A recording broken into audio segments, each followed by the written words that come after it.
goats. Welcome to Purok Liliwak. I'll show you a little bit around and we'll get accustomed to what's going on here.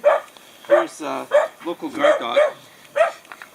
And behind you over there is the goats. Take a look behind. And this is a typical home, which is a bamboo hut. Bamboo windows. We'll make our way to the front so we can get accustomed with the area.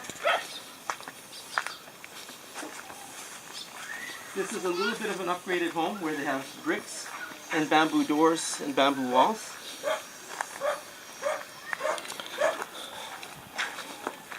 Okay.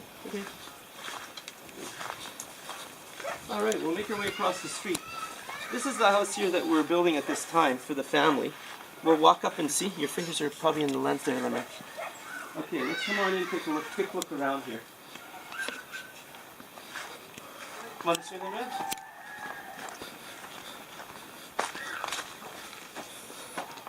They're just in the moment of parching the walls, or what they call plastering. It's smoothing up the edge on the walls. We'll take a look over here.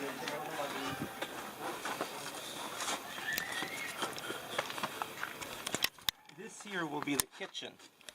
This area in here, and over here is the washroom.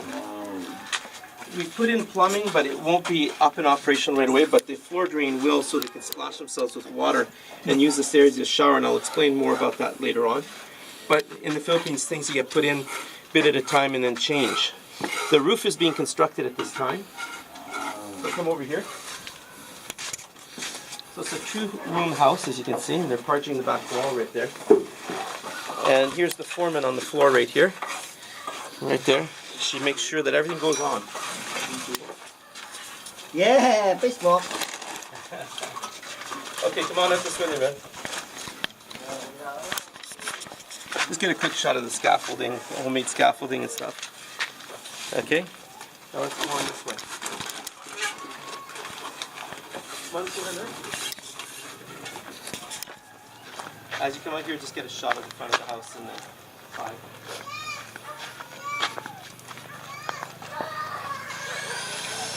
Here's their waiting shed. It's where they wait for transportation. We just got involved and picked up materials for them to rebuild it. The cement had broken up everywhere, and they came up. The walls had crumbled, so we built a stairway inside so that it would hold up the wall. And this is the part coming up this week that they'll be doing. They'll be taking the rest of the broken concrete up and then fixing it up, so it'll be good for them. All right, we'll go down this way.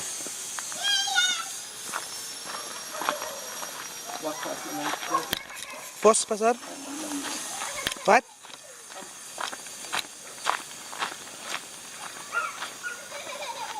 This is a typical scene you'll see. There'll be houses where all of a sudden are left behind to crumble, either by somebody dying or moving away or fire or whatever the case may be.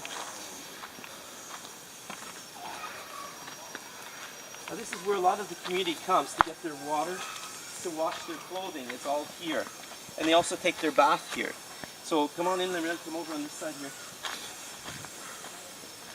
This here is the only privacy that they get, the leaves behind me here, where the young girls come and wash. And it's, as you can see, if you can scan around them to the sides, back and forth, and this way too, all the way around. So there's not much privacy for them here. And what we want to try to do here is get them a pump that'll pump water up so they can actually have a shower, and we'll make an enclosure. But where we met, in that house over there, we want the other girls to get an enclosed area where they can wash safely. Now just to show you, on the background here, this is where they regularly clean their clothing.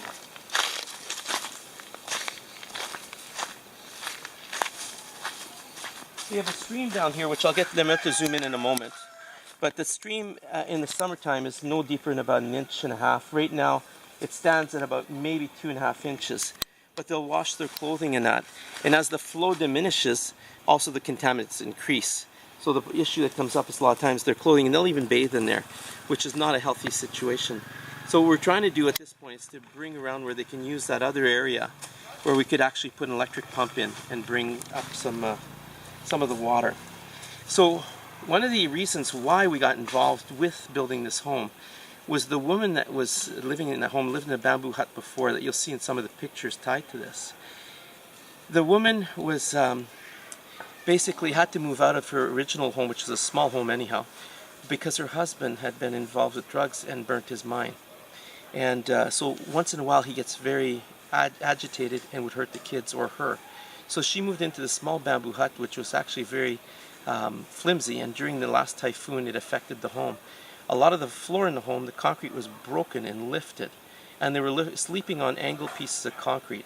So we elected that there's no way, she didn't have family to really support and to help her through that. So we decided to help build her a home. Now, she has 4 kids of her own. She took on 2 more kids, one the age 3, one the age 9. They were fostered to her from another town near or further away. And the reason why, it's the kid's father got arrested for selling drugs to try to sustain his family. And he was selling a small amount of drugs. But with the new laws, anybody who has anything to do with drugs gets put in jail. So the father got taken. The mother was elsewhere in the world. So the problem that happened was this: the grandmother was left looking after the kids. The neighbor, knowing that the grandmother had very little ability to hear, snuck into the home and raped the children. He started first raping the 9-year-old and telling her he'd kill her if she told anybody. After several repeated rapes, he also raped the 3-year-old. And the news came out because the 3-year-old basically was suffering of great pain from being torn and also of burning feelings, started to cry out, and they checked her out and found out that she had been raped. Now, the issue that came up with that is that they found out both girls had STDs. He had penetrated both girls, and to think of a 3-year-old alone, it's shocking. But the issue came up is that he was doing this repeatedly by scaring the older girls, telling her he'd kill her. So they were moved here for protection, away far from the other place. The issue that comes up and we're concerned about is that he'll find out where they are. The police searched for him, they couldn't find him. So the prosecutor dropped the case because he says there wasn't enough evidence, because the man wasn't able to dispute the charges because he's in hiding. So unfortunately, that leaves these girls at risk. So when we built the home, we were building it in the thought that they need a place that they could be secure behind, and they can actually wash behind a door and be safe. Right here is the place where they wash. As you can see, it goes right down the ravine to the water, which leaves the girls in threat. They can be dragged down there and no one would ever know. So on a spiritual base and on a natural base, we definitely wanted to secure a place for the girls that they can find a good environment. The 9-year-old adapted quite well, but the 3-year-old is actually in fear a lot and scared. There's a lot of damage. But we're finding through prayer and time that 3-year-old's getting a lot better.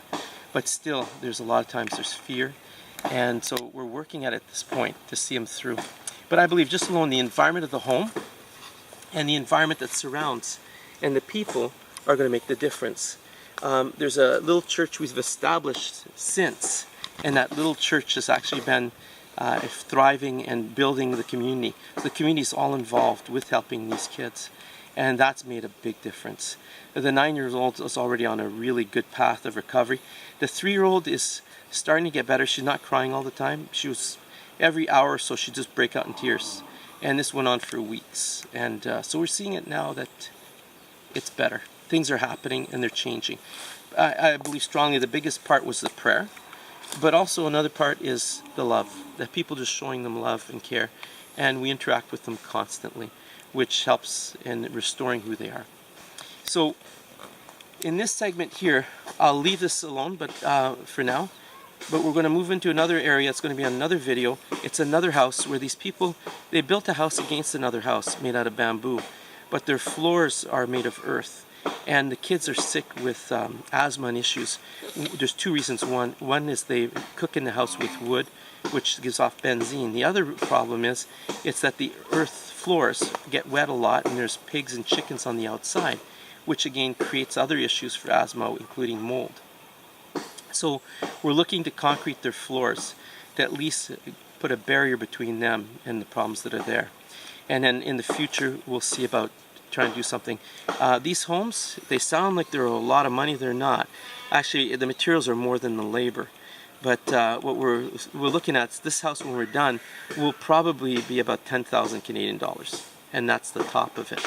So that we'll talk more about and see more about. I could hear somebody chopping down some bamboo and trees over there. So, but anyhow, we'll move into that. I'll talk more about it.